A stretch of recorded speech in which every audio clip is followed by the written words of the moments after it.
What's up, guys? So today we're about to head out to Piantini. We're gonna meet up with some other YouTubers. The name of their channel is Wealth Nation, and we're gonna meet them here. Well, not here in Naco, but we're gonna meet them over in Piantini. So right now we're just getting ourselves together, and we're about to head out here in just a few. But I decided I wanted to record this video because I woke up with this on my mind this morning, and I said, I gotta get it out. That idea was, or thought was, is in the title and the thumbnail, which is, I live better here in Dominican Republic.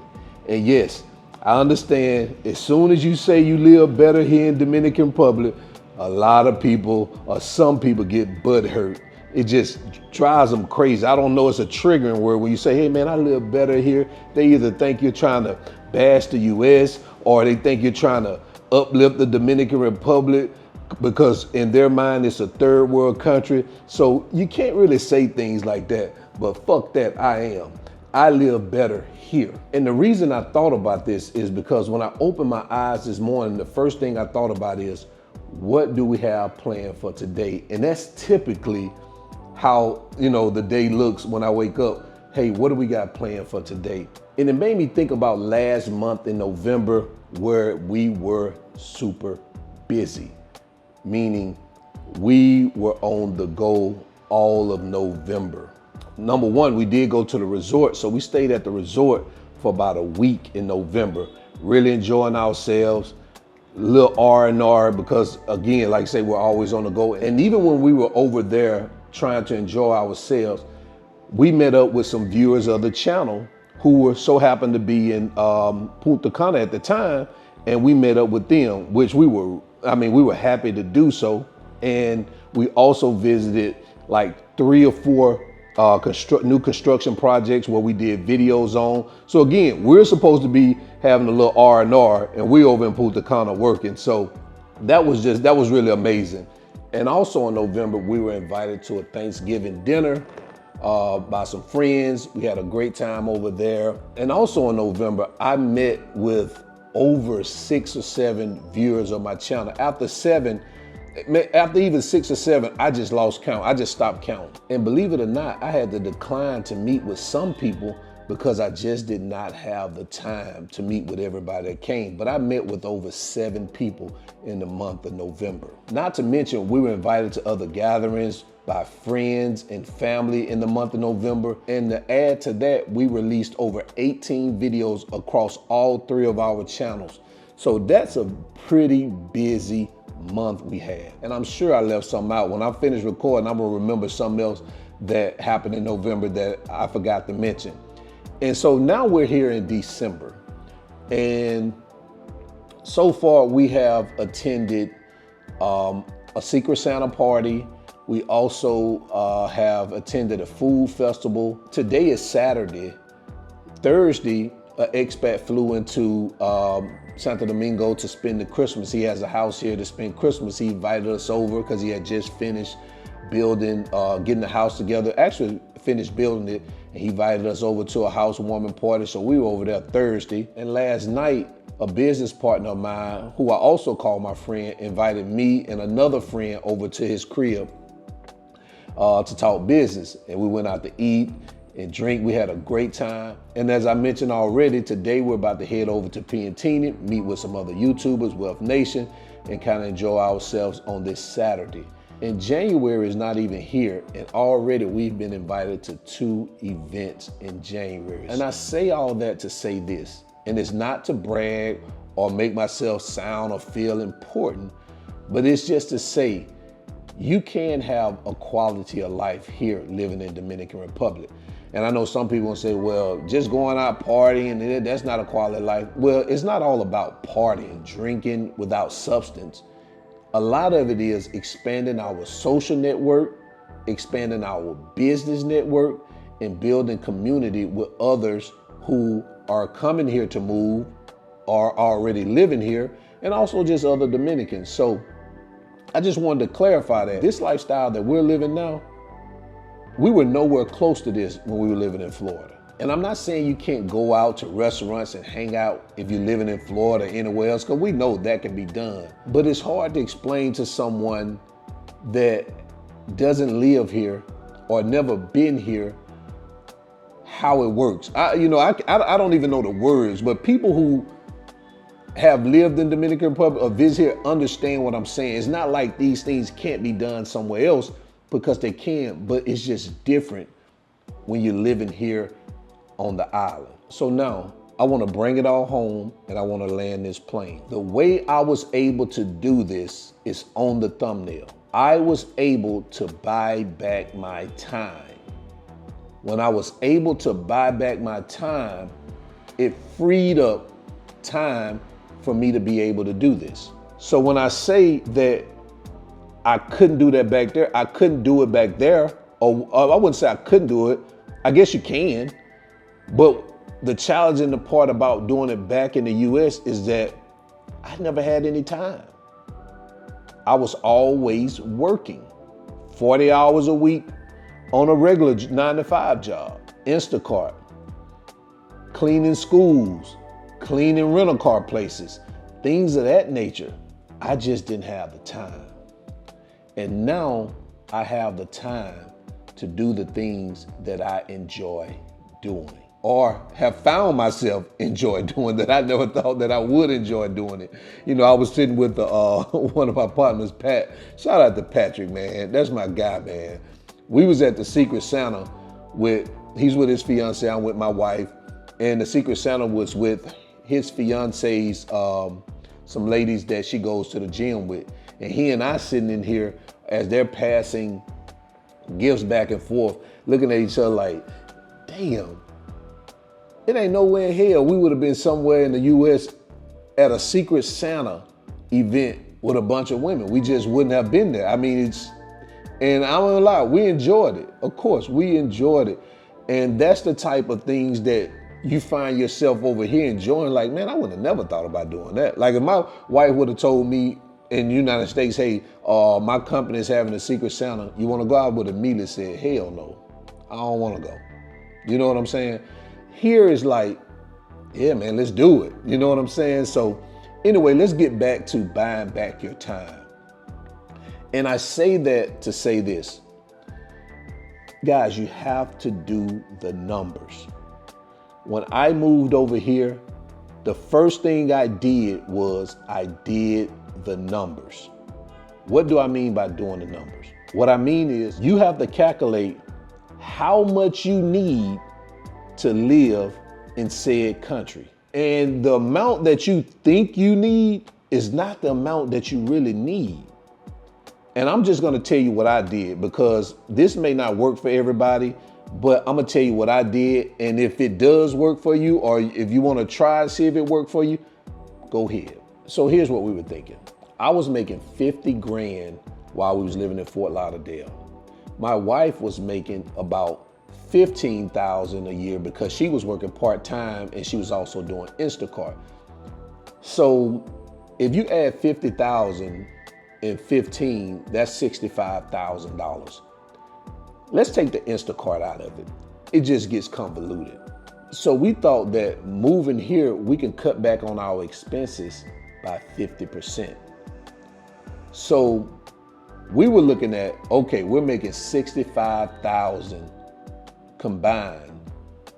You cut that in half, that's what, 32,500? But let's just keep it at 32,000. Was all we needed to make to live here, a similar lifestyle that we was living over there.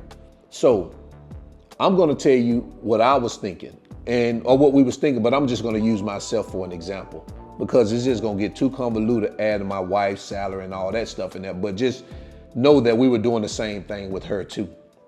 So 50,000 is about $27 an hour. So my thought process was, I just need to find a remote job that paid me $13.50. I know people say, man, that's low. Yeah, it is low. But in my mind, I was thinking I'll be able to live at least a similar, if not better, lifestyle here if I cut my expenses down by 50%. And the only thing I need to do is cut my pay in 50%. So let me go online and start applying for positions and put my rate as $13.50. And that's what I did. I put my rate at $13.50 and I started getting contracts. I was doing social media marketing and I also was doing some HR work. And I did this consistently to a point where I felt comfortable saying, okay, we're good, we can leave now because I'm consistently making this money. I wasn't sitting around thinking about, hey man, I need to make 100 grand, I need to make 6 figures, which a lot of you are saying, hey, I need to make 6 figures. That's only a vanity metric. And they put that in your brain in the United States that, oh, 6 figures means this. And don't get me wrong, 6 figures is great. Yeah, you need to make 6 figures in the United States. I wasn't thinking like, oh man, I need to make 6 figures in order for me to move there. No, I was thinking that, you know what? I need to make 50% less for me to move there. And that's what people get caught up at. They're trying to make 6 figures. And there's nothing wrong with trying to make 6 figures. At some point, we all want to get to 6 figures, but 6 figures mostly really only matters in these Western countries where the cost of living is crazy. You need 6 figures to live there. And keep in mind, this same concept was applying to my wife. We said, okay, if she can make whatever she was making based on the hourly rate that she was making, she can cut back on that 50%. Now, here's where you got to understand what else I was thinking. So if I'm making 50% less and working the same 40 hours a week, yes, I'm in another country. The difference is that, okay, you're in a new environment, the energy is different, that's the difference. But in my mind, I wasn't thinking that, okay, I want to stay here doing the 40 hours a week and then making the 50% pay cut, making the $13.50.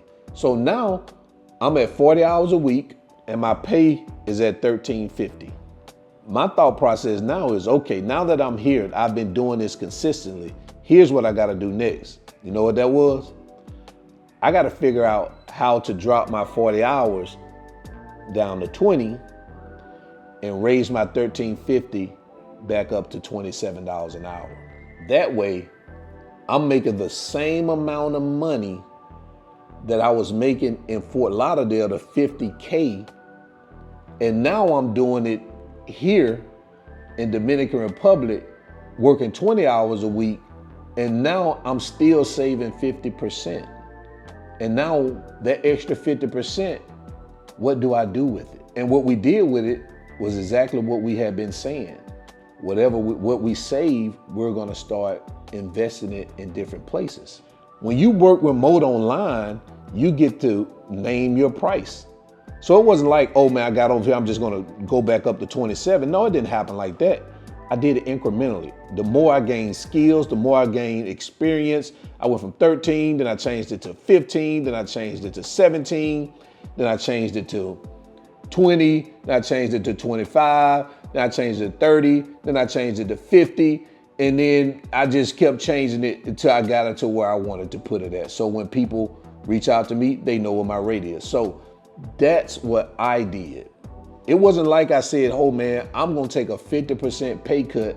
I'm just gonna move over here and I'm gonna stay that way. No, that wasn't the thought process. The thought process is, how do I get over here and live a similar lifestyle that I was currently living, with the thought that I could save money, build myself back up in terms of hourly rate, and also having in mind to continue to grow our channels here on YouTube.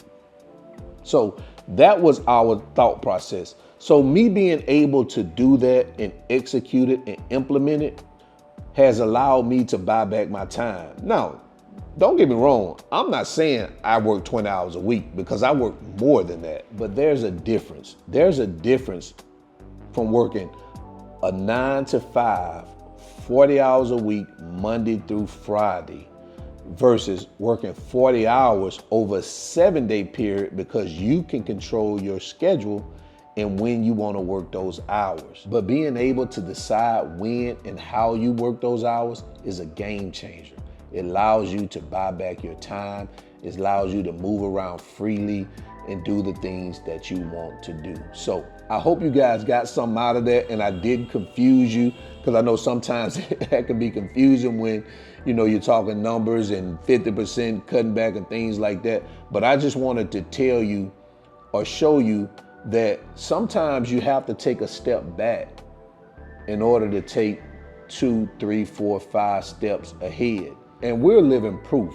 We took 2 steps back in order to take 8 steps ahead. Our income now is more than what it was when we left Fort Lauderdale. Not only that, we have investments that are making money that we didn't have when we was in Fort Lauderdale. So sometimes things that look like a loss is actually a win. So guys, do the numbers, do the numbers. Take the 6 figures out your head, take the 100,000 out of your head, and do the numbers. Now, for some people, it may not work, and that's fine. It doesn't work for you, it doesn't work for you. I'm telling you what I did, and maybe this can help some other people do the same. So guys, until the end, remember, always keep your goals at the forefront of your mind. Always live in the present, because that's the only way you're gonna live your best life. And I'm out. Peace. Je begon aan mijn best life, yeah. Je begon aan mijn best life, yeah. Something you and me, oh. Je begon aan mijn best life, yeah. Jumping, flexing, no, no.